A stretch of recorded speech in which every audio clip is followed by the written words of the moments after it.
আল্লাহর গোলামির পরে যাদের সাথে হেসান করার কথা আল্লাহ তাআলা বলেছেন, ওই মা বাবার বাধ্যগত একজন সন্তান, ওই ছেলেটা গরিব মানুষ, তার মার বাবা জঙ্গলের ভিতরে থাকে, কাঠ কেটে খায়, কাঠুরিয়ার সন্তান।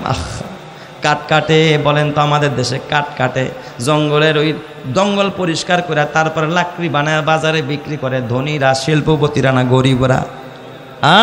গরিব মানুষেরা। ওই গরিব জঙ্গলের ভিতরে তার সম্বল বর্তে আছে শুধুমাত্র একটা গাভী, একটা গরু, যেই গাভীর দুধ বাজারে বিক্রি করে, কিন্তু এই গাভীর একটা বাছুর আছে, বাচ্চা আছে, ওই কালারটা হবে হলুদ কালারের বাচ্চা। তো এই স্বামী আর স্ত্রী দুইজনে সুখের সংসার কাটাচ্ছে জঙ্গলের মধ্যে, গাভীর দুধ বাজারে বেচে আর জঙ্গলের কাঠ কেটে বাজারে বিক্রি করে, এ দিয়েই তাদের কোনো রকম নুন আনতে পান্তা ফোরায়, ছোট্ট একটা পরিবার, ছোট্ট একটা সংসার, তাদের খুব সুখ শান্তিতে আল্লাহ তাআলা চালাচ্ছে। হঠাৎ স্বামী বেচারায় দুরারোগ্য এক ব্যাধিতে পড়ে যায়, এমন এক অসুস্থ ক্যান্সার ধরা পড়ে যায়। ডাক্তার বলেছে বড় ধরনের চিকিৎসা ছাড়া তোমার বাঁচা উপায় নাই। স্বামী বেচারায় গরিব মানুষ, ওই গাভীর দুধ বাজারে বেচে, কিন্তু গাভীর পেটে একটা বাচ্চা হয়েছে, হলুদ কালারের বাচ্চা। বিবিরে ডাক দিয়া কয়, বিবি গো, আমি তো এত বড় অসুস্থ, আমাদের ব্যাংক নাই, ব্যালেন্স নাই, কোনো টাকা নাই, পয়সা নাই বিবি আমার, আমি কেমনে চিকিৎসা করাবো, এত ব্যয়বহুল, আমি কি করে, আমি এই ব্যয়বহুল সম্পদের মালিক তো আমি না, এত টাকা আমি কোথায় পাবো, এত বড় সম্পদের অধিকারী আমি না, আমি এত টাকা দিয়ে চিকিৎসা কেমনে নিব বিবি, আমার কোথার থেকে এটা হবে? বিবি ডাক দেখা, স্বামী গো, ও স্বামী, গাভী আমাদেরকে খাওয়ায় না, জঙ্গলের কাঠ আমাদেরকে খাওয়ায় না, আমাদের খাওয়ানেওয়ালা একজন যিনি, তিনি কে? আল্লাহ। স্বামী আপনি একটা কাজ করেন, এই গাভীটার আপনি বাজারে বিক্রি করে দেন। তবে স্বামী আমার, গাভীটা বাজারে বিক্রি করবেন কিন্তু বাছুরটা বিক্রি করেন না। সুন্দর একটা বাছুর হয়েছে, হলুদ কালারের, এই বাছুরটা আমার কলিজার টুকরা যে একটা সন্তান আছে, ছেলে আছে, ওরে দিয়ে দেন, এই বাছুরটা ওরে দান করে দেন, আর আপনি গাভীটা বিক্রি করে তারপরে আপনার চিকিৎসা চালান। স্বামী বেচারায় গাভীটা বিক্রি কইরা চিকিৎসা চালায়, কিন্তু আল্লাহর হুকুম সুস্থ হয় না। অসুস্থ অবস্থায় স্বামী বেচারায় রোগ আরো বাড়তেছে, বিছানায় পড়ে গেছে। একদিন বিবিরে ডাক দেখা, বিবি আমার, তুমি তো পর্দা করো, বাহিরে যাও না, হাটে যাও না, কাট কাটতে যাও না, আমার বাচ্চাটাও ছোট, এই বাছুরটা যদি ঘরে রাইখা যায় তুমি পালতে পারবা না, আমার ছেলেও পারবে না। বিবি গো, এই বাছুরটা আমি আল্লাহর রাস্তায় আমানত রেখে যাব। আল্লাহ কোনোদিন আমানতের খেয়ানত করে না, আমার আল্লাহ কারোর সাথে ধোঁকাবাজি করে না।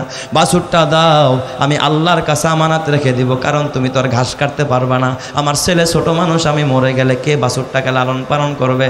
স্বামী বেচারায় বাছুরটার কানটা ধইরা জঙ্গলের মধ্যে গিয়া আরশের মালিকরে ডাক দিয়া, আল্লাহ, এই পৃথিবীর জমিনে আমার অসহায় সন্তান, আমার পর্দানিসীন বিবি, আল্লাহ এই বাছুরটারে পালতে পারবে না, কখন জানি আমার মরণ আইসা যায়, আল্লাহ জানা নাই, তুমি দয়া করে, মায়া করে, মেহেরবানি করে এই বাছুরটাকে আমি তোমার নামে ছেড়ে দিলাম।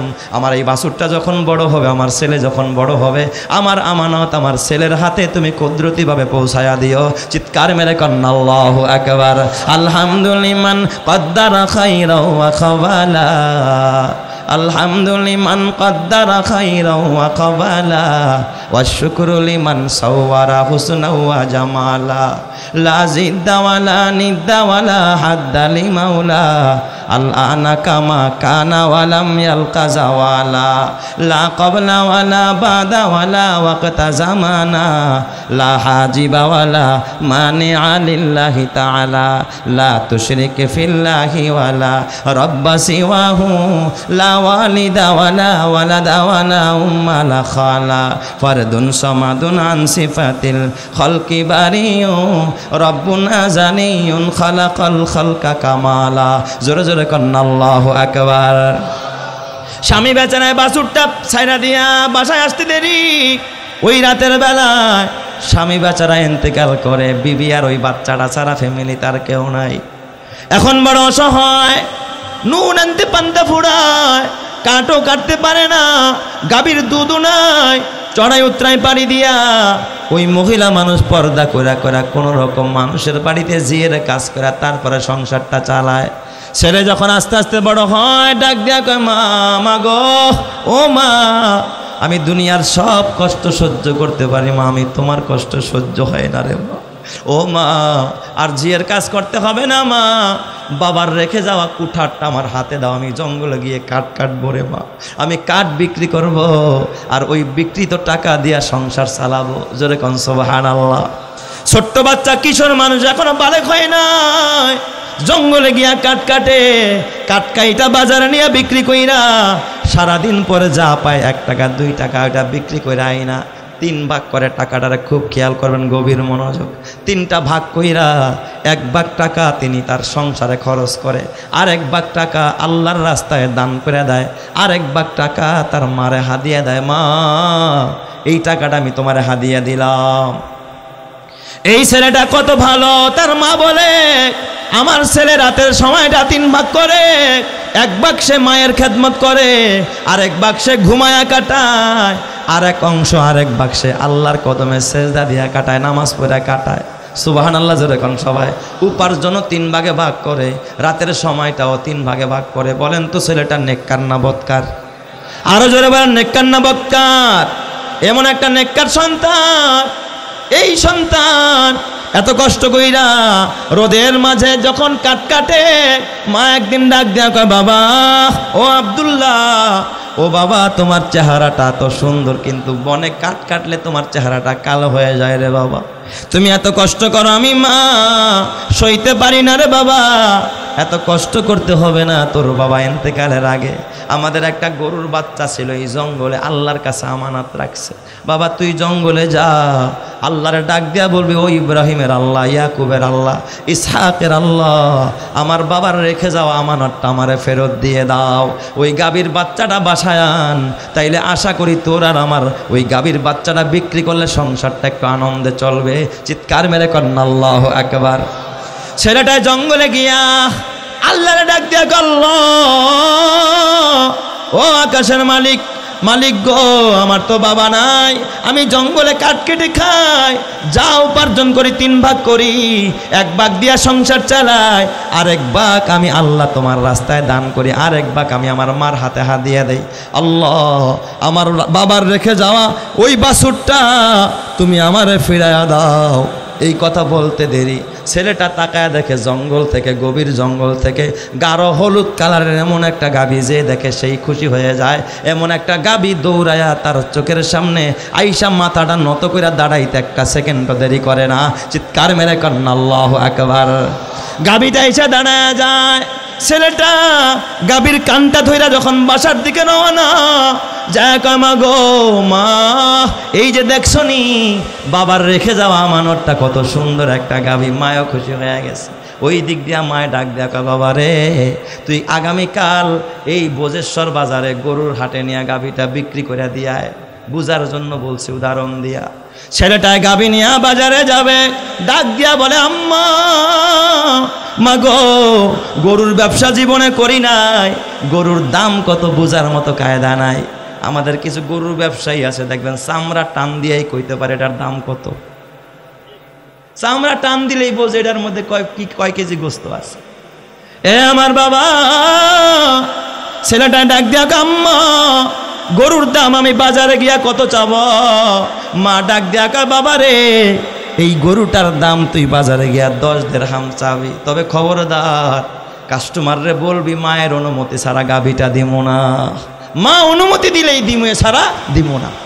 যখন গাভীটা নিয়ে বাজারে রওনা করছে, পথিমধ্যে এক বুড়া মানুষ, পাগড়িওয়ালা, টুপিওয়ালা, দাড়িওয়ালা, লম্বা জুব্বা গায়ে রাস্তায় দাঁড়ায় কয়, এই বাজান তোর গরুর দাম কত? সুবহানাল্লাহ কোন সবাই?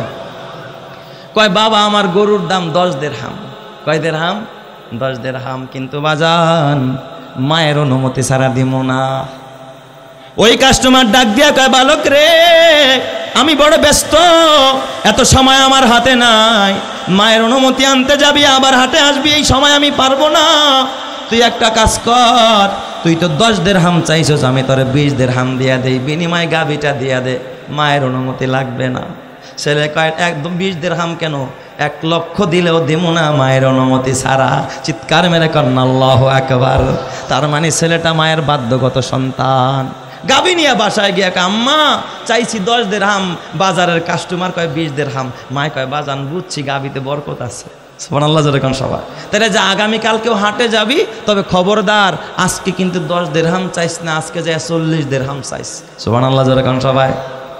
ছেলেটাই যখন গাবি নিয়ে আবারও হাটে যায়, প্রতিমধ্যে একই কাস্টমার ডাক দিয়া বলে, বাবা রে তোর গাবির দাম কত? ডাক দিয়া বলে, বাজান আমার গাবির দাম 40 দিরহাম, তবে আমার মায়ের অনুমতি ছাড়া আমি গাবিটা দিব না। ওই বুড়া মানুষ একই কাস্টমার ডাক দেখা, বাজান রে হাতে সময় নাই, আমি 40 না 80 টাকা দিব, 80 দিরহাম দিব, বিনিময়ে মায়ের অনুমতি ছাড়াই গাবিটা আমারে দিয়ে দে। কয় না বাজান অনুমতি ছাড়া দেওয়া যাবে না। কয় তাইলে বাসায় যা, যা মারে ডাক দেয়া, কয় মা আজকে 40 দিরহাম চাইলাম, কাস্টমার 80 দিরহাম। কয় মা গাবি তোমার অনুমতি ছাড়া দেই নাই মা, তাইলে কালকে গাবির দাম কত চাবো? মা শিখায় দেয়, বাবা রে আব্দুল্লাহ আগামীকাল যখন গাবি নিয়ে বাজারে যাবি, খবরদার রে বাবা গাবির দাম চাবি না। ওই কাস্টমার যদি আবারও আসে, তারে হাতে পায়ে ধরে বলবি, ও বাজান এই দুনিয়ায় আমার বাবা নাই, আমি একটা এতিম বাচ্চা, এই গাবির দাম আমিও জানি না, আমার মাও জানে না, আপনি একটু গাবির দামটা বলে দিয়ে যান, এই গাবির মূল্য কত আছে।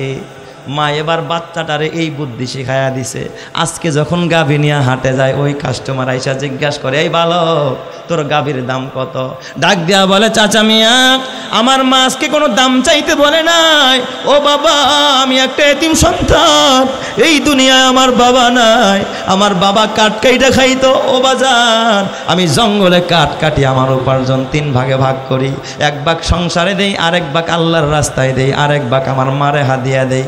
ও বাজান আমার মা বড় অসহায়, আমিও বড় অসহায়, গাভীটার মূল্য জানি না। আমার মা বলছে আপনি একটু গাভীটার মূল্য কত আছে, কত দাম চাইলে আমরা ঠকবো না, এমন একটা দাম আপনি নির্ধারণ করে দিয়ে যান। এই কথা জিজ্ঞাসা করা বলার সাথে সাথে ওই ছেলে তাকায় দেখে, আব্দুল্লাহ দেখে সামনে ওই মুরব্বিটা নাই, হঠাৎ গায়েব হয়ে যায়। অদৃশ্য থেকে আওয়াজ দিয়া ডাক দেয়া বলে, ভালো করে ভয় পাইস না, আমি দুনিয়ার কোনো কাস্টমার না, আমি আসমানের কাস্টমার, আমার নাম হযরতে জিবরাইল। চিৎকার মেরে কন্যা আল্লাহু আকবার, আরো জোরে বলেন আল্লাহু আকবার। আমার নাম জিবরাইল। ছেলেটা ডাক দেয়া কয়, ভাই জিবরাইল তাহলে বলেন গাভীটার দাম কত? কয় এ বেটা এই বাজারে নিস না, এই ভোজেশ্বরবাসী তোর গাভীর মূল্য দিতে পারবে না, এই এলাকার মানুষের কাছে তোর গাভীর মূল্য নাই। কয় তাহলে কি করব? কয় কাজ কর, গাভী নিয়ে বাসায় যা, বনি ইসরায়েল থেকে 6 জন ব্যক্তি আসতেছে তোর গাভী কেনার জন্য, তুই ওদের ছাড়া অন্য কারো কাছে এই গাভী বিক্রি করবি না। কয় তাহলে দাম কত চামু? জিবরাইল বলে দিয়ে যান। কয় তুই 1 রেট একদম বাটা রেট চাবি, 1 পয়সাও কম চাবি না।